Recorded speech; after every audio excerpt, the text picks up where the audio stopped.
Welcome to my channel Vijju life style. ఈ వీడియోలో chocolate ఐస్ను ఇంట్లోనే టేస్టీగా ఈజీగా ఎలా ప్రిపేర్ చేసుకోవాలో ఇప్పుడు చూద్దాం.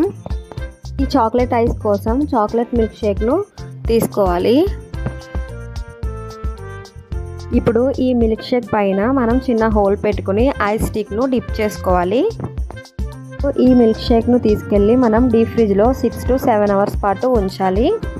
6 అవర్స్ తర్వాత తీసి చూస్తే మనకు చాక్లెట్ ఐస్ అనేది రెడీ అయిపోతుంది. ఓపెన్ చేసి చూస్తే ఎంతో టేస్టీగా ఇంట్లోనే చాక్లెట్ ఐస్ను ఈ విధంగా సింపుల్గా చేసుకోవచ్చు.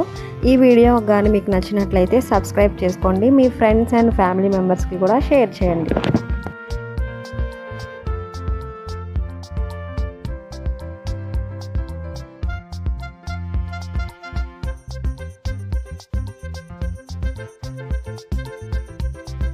పిల్లలు ఎంతో ఇష్టంగా తినే ఐస్ను ఇంట్లోనే హెల్తీగా, టేస్టీగా అండ్ ఈజీగా ఎలా చేసుకోవాలో ఈ వీడియోలో చూద్దాం.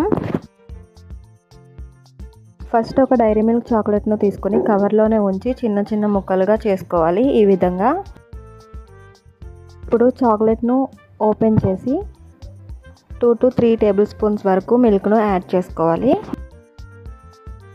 ఇప్పుడు ఇందులో బాదం, జీడిపప్పు ఏమైనా ఉంటే కట్ చేసుకొని వేసుకోవచ్చు. ఇప్పుడు ఇందులో ఐస్ స్టిక్స్ ఉంటాయి కదా, ఆ ఐస్ స్టిక్ని తీసుకొని ఇందులో డిప్ చేసుకొని ఒక గ్లాస్లో అయినా కప్లో అయినా పెట్టుకొని మనం డీప్ ఫ్రిడ్జ్లో ఒక 6 to 7 అవర్స్ పాటు ఉంచాలి. 6 అవర్స్ తర్వాత తీసి చూస్తే మనకి ఐస్ అనేది రెడీ అయిపోతుంది. ఎంతో టేస్టీగా, ఈజీగా, సింపుల్గా ఇలాంటి ఐస్ని మీ పిల్లలకు పెట్టండి. చాలా అంటే చాలా ఇష్టంగా తింటారు. వీడియో మీకు నచ్చినట్లయితే సబ్స్క్రైబ్ చేసుకోండి.